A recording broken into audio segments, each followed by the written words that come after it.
How do you do? How do you do, Lord Russell? Won't you sit down? Thank you.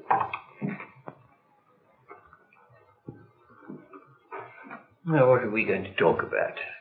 Well, Lord Russell, as you approach your 80th birthday, I think we'd like you to tell us what you think you have learned and what you think you will never learn in your career as a philosopher. Well, there are some things that I don't think I shall ever learn, and that indeed I hope I shall never learn. I don't wish to learn to change my hopes for the world. I'm prepared to change my beliefs about the state of the world, about what happens, but not about what I hope. About that I hope to remain constant. I think we might call the subject of our talk 80 years of changing beliefs and unchanging hopes.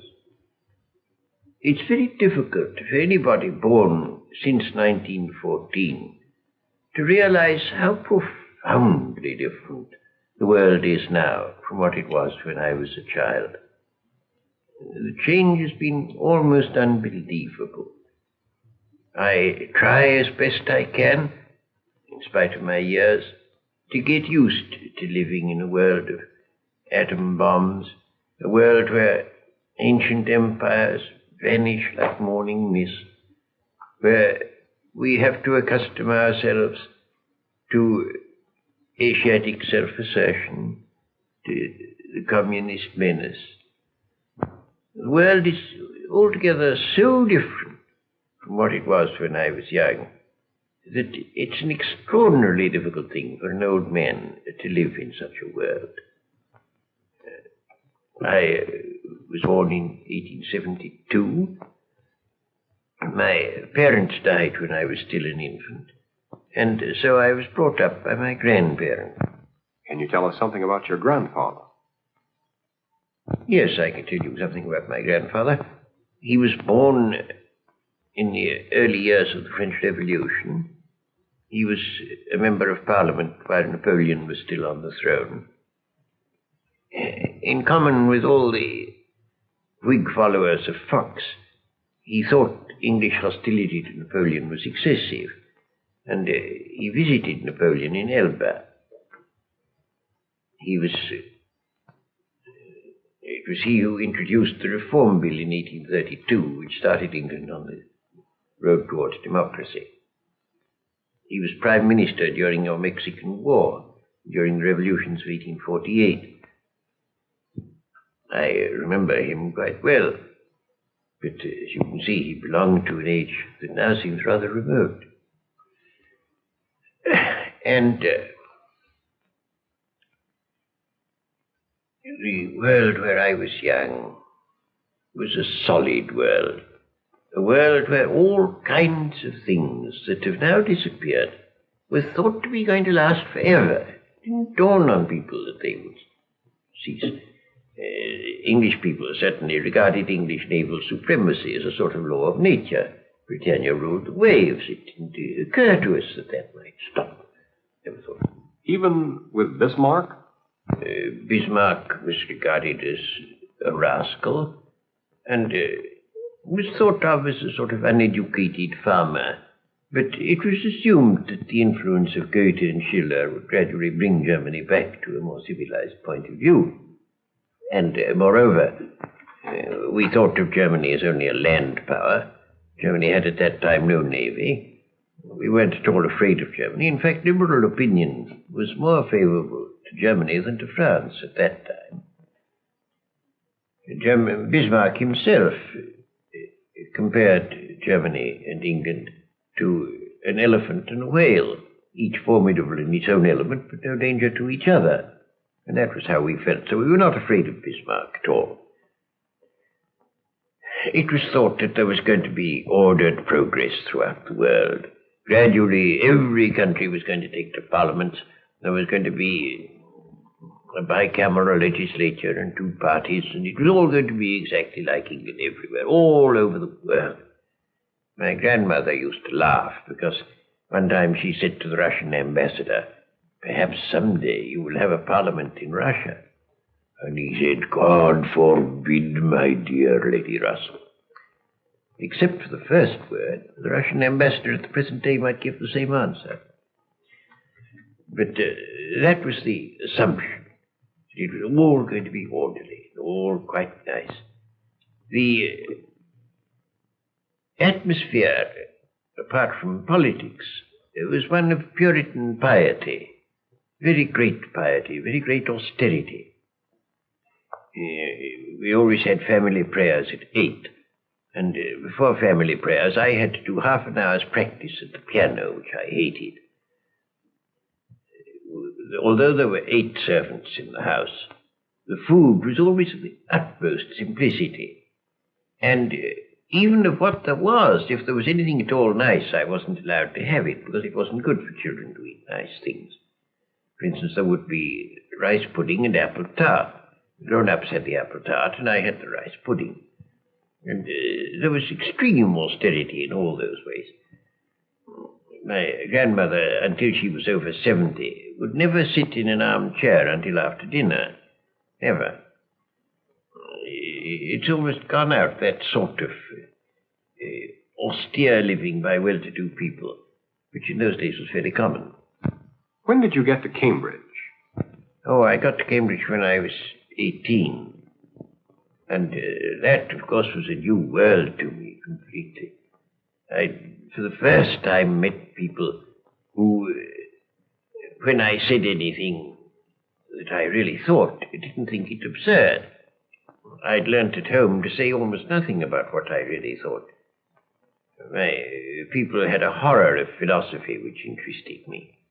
And they would say every time philosophy was mentioned, philosophy is summed up completely in these 2 questions. What is matter? Never mind. What is mind? No matter. And at about the 60th repetition of this remark, I ceased to be amused by it. When I got to Cambridge, it was a great comfort to me to find people who didn't regard philosophy as absurd. So that I was very, very happy when I first got to Cambridge. I quickly got to know a great many people who became my lifelong friends. Most of them, I'm sorry to say, are dead now, but those who are still alive are still my friends. You started with mathematics, didn't you? And then moved to philosophy?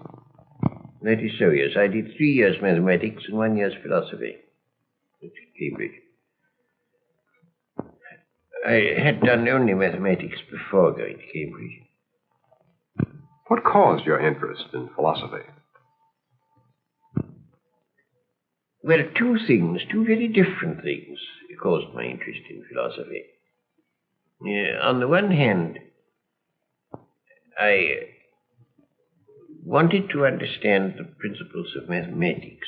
I observed that all the proofs of mathematical propositions that were taught me were obviously fallacious. They didn't really prove what they said they did. And I wanted to know whether there is any truth in the world that is known. And I thought if there is any, it's probably in mathematics. But it's not in mathematics as I was taught it. And so I tried to find out some truth there. The other thing that made me interested in philosophy was the hope that I might find some basis for religious belief. And did you find it? No, in the mathematical part of my hopes I was fairly satisfied. But in the other part, no, not at all. For a time I found a certain satisfaction in the Platonic eternal world of ideas, which has a sort of religious flavor and gave me a certain satisfaction. But then I came to the conclusion that that was nonsense, and I was left without any satisfaction to that set of my desires. It remained so. So that as far as that goes, philosophy proved a washout to me, but not on the side of technical basis of mathematics. Wasn't it about here that you entered into what you called a life of disagreements? Yes, I disagreed first with my people about both about mathematics and about philosophy. They cared only about virtue. They thought virtue was the only thing of importance in the world. Mathematics, therefore, was unimportant because it has no ethical content. And philosophy was positively pernicious because they thought it undermined virtue. So that on that point I had a strong disagreement with my people. But as regards that, of course, that disagreement was, as far as my personal life was concerned, was solved by my living among academic people who didn't take that view, so that I got again into a circle of people with whom I was quite at home. But that was brought to an end by the First War, where I took a pacifist line. I was against the First War. I was not against the Second. Some people think that this is an inconsistency, but it isn't. I never, during the First War, said that I was against all war. I said I was against that war. And I still hold that view. I think that the First War was a mistake, and I think England's participation in it was a mistake. I think if that hadn't happened, you would not have had the communists, you would not have had the Nazis, you would have not had the Second World War, you would not have had the threat of a third. The world would have been a very much better place, I think. Germany, in the time of the Kaiser, was not uncivilized. There was a certain amount of suppression of opinion, but less than there now is everywhere except in England and Scandinavia. So it really wasn't very bad. For propaganda purposes, the Kaiser's government was represented as dreadful, but that was only talk. It wasn't really true. Your opinions today in regard to Russia are not altogether friendly. Did you always feel that way about the Bolsheviks? Yes, and that caused another violent disagreement. Owing to my pacifism during the First War, I'd become estranged from what you might call conventional people. And then I went to Russia in 1920 and found that I abominated the Soviet government. I thought they were dreadful people already and becoming more so, and sure to go on becoming more so. And so then I had to break with all the people who endured my pacifism, who all liked Russia or thought they did. So that I was left in a very great isolation at that time. But, however, I escaped some of the pain of it by going to China, where I spent a very happy year. I liked the Chinese very much.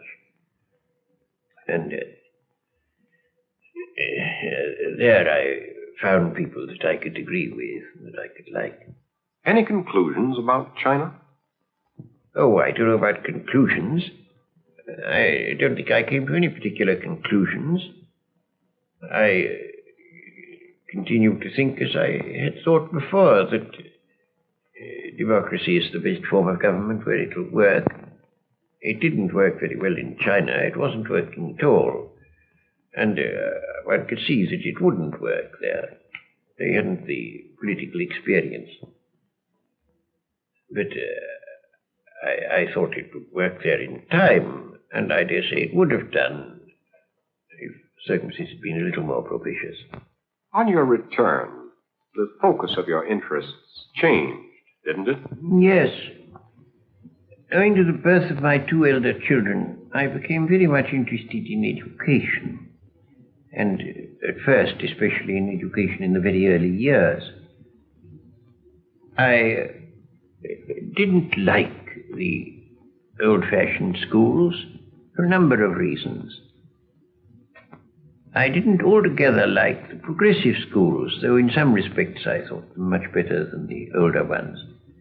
But there were some things about progressive schools, at least about most progressive schools, that I didn't feel were right. I thought they didn't pay enough attention to instruction. It seems to me that in our technically complex world, you can't play any important part unless you have a very considerable amount of actual knowledge. And I don't think that most children will acquire much knowledge unless there is a certain amount of discipline in school. I think that the degree of discipline required for acquiring knowledge ought to be insisted upon and isn't sufficiently insisted upon in a good many modern schools that I know. Did you change any of your opinions in that regard?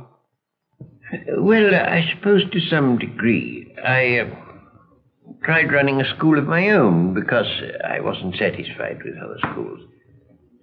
I haven't the talents of an administrator, and I wasn't satisfied with the school that I tried to run. Fortunately, at just about that time, a certain modern school that I was interested in became, I thought, quite good enough, and I was satisfied with that.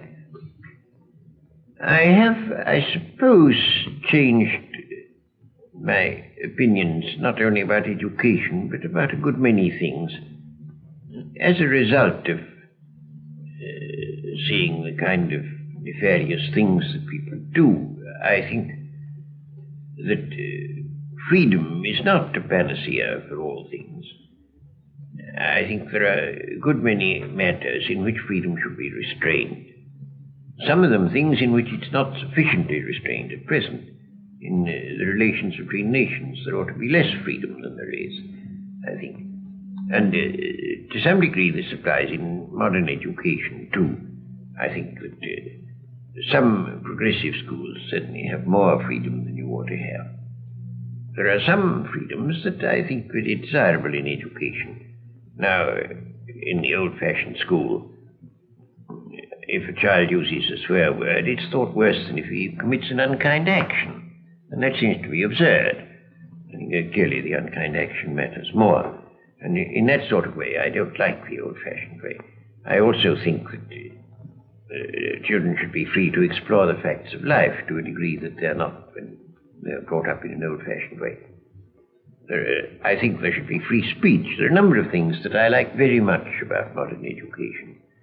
But both in education and in other matters, I think that freedom must have very definite limitations where you come to things that are definitely harmful to other people or things that prevent you yourself from being useful, such as lack of knowledge. So that there are those respects in which I suppose I should lay less stress on freedom than in former times. Do you still believe in the importance of abstract philosophy? Well, now that's a very difficult question. I have myself a passion for clarity and exactness and sharp outlines. For some reason that I've never understood, this makes people think that I have no passions, that I'm a cold fish. I don't know why, but it does cause people to think that. I don't myself think that's altogether just, so that's neither here nor there. But I do like clarity and exact thinking, and I believe that very important to mankind, because when you allow yourself to think inexactly, your prejudices, your bias, your self-interest comes in ways you don't notice. And you do bad things without knowing that you're doing them. Self-deception is very easy. So that I do think clear thinking immensely important. But I don't think philosophy in the old-fashioned sense is quite the thing the world needs nowadays. I think the needs of the world are different from that. Well, just what do you feel today's needs are? Well, of course, the needs depend on what a person's capacities are. But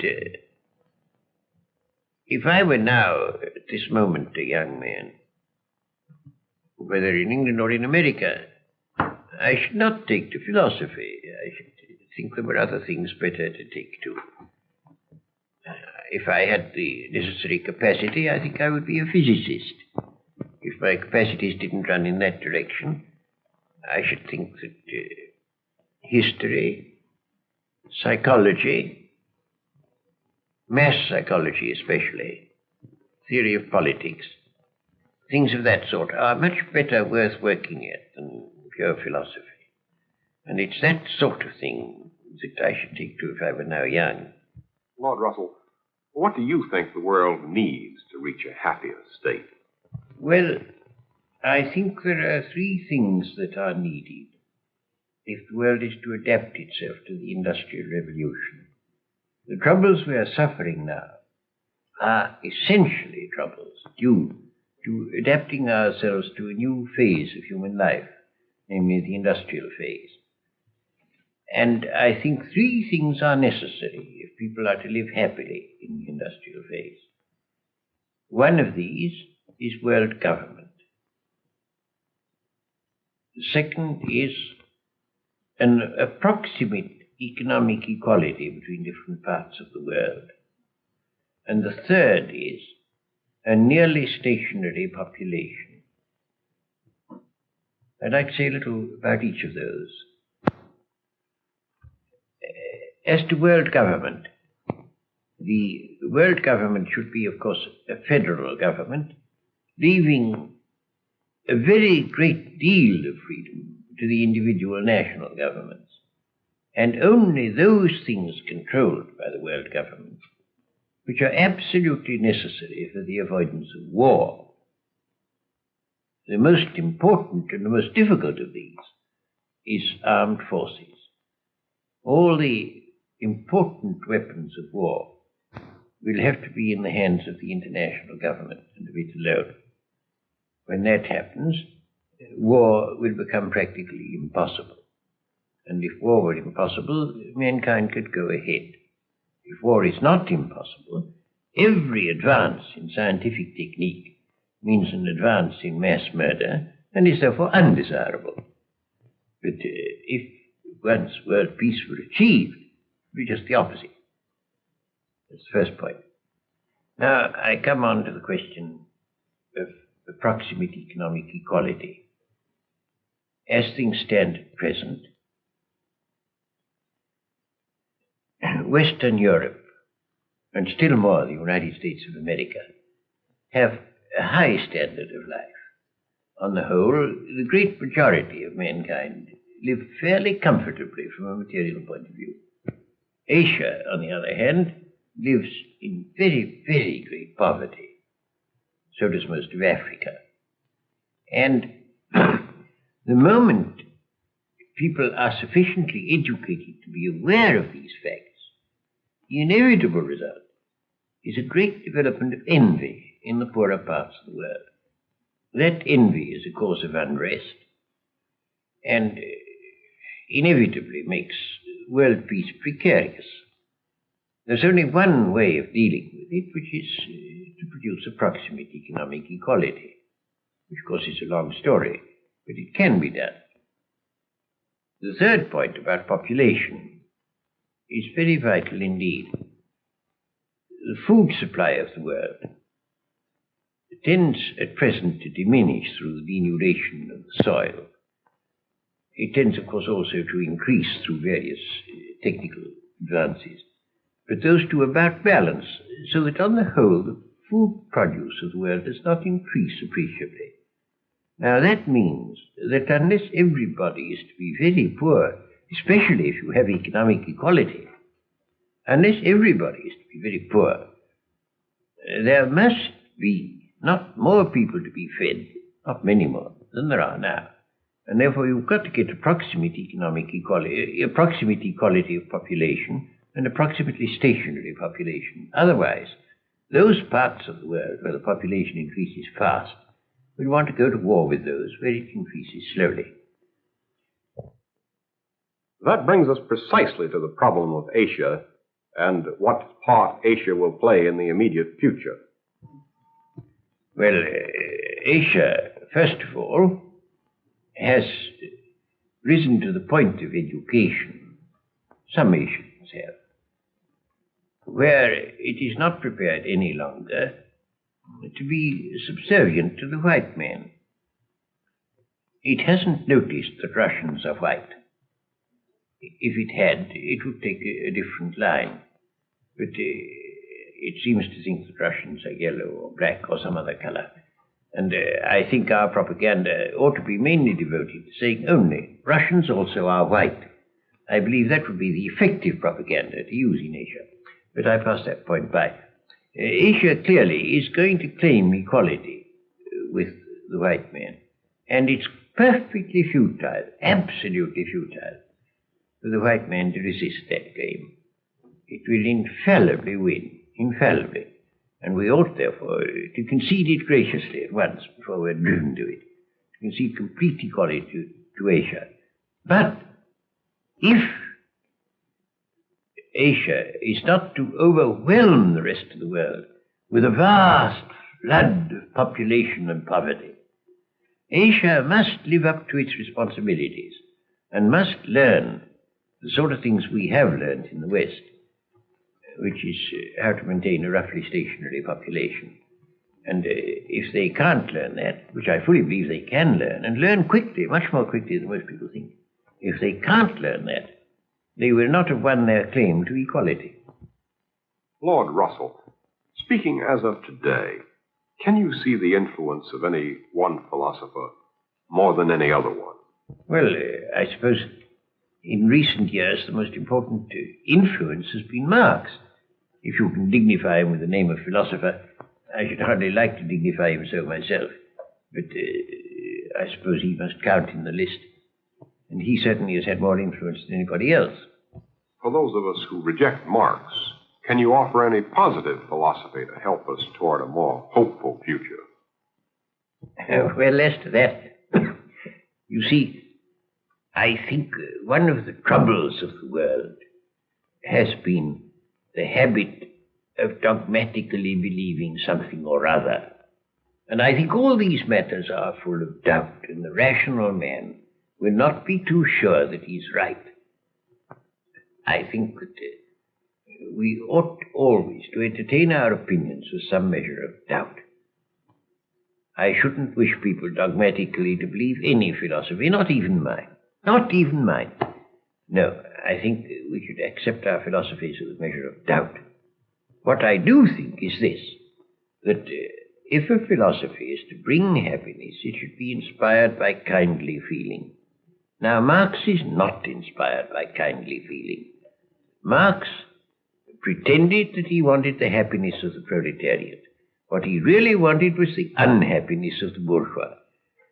And it was because of that negative element, because of that hate element, that his philosophy produced disaster. A philosophy which is to do good must be one inspired by kindly feeling and not by unkindly feeling. Summing up, Lord Russell, do you feel that there is hope for the world today? Well, I do. I feel it very strongly, but how far that is really a rational conviction and how far it's temperamental, I can't say. But I do most strongly feel that there is hope. There may be very dreadful times ahead of us. I dare say there are. But I still believe, I believe most firmly, that through whatever pain and suffering, mankind will emerge from these dreadful things and will emerge into some world that will be happier than any world that has existed in the past. I'm firmly persuaded of that. What I don't know is how long it will take.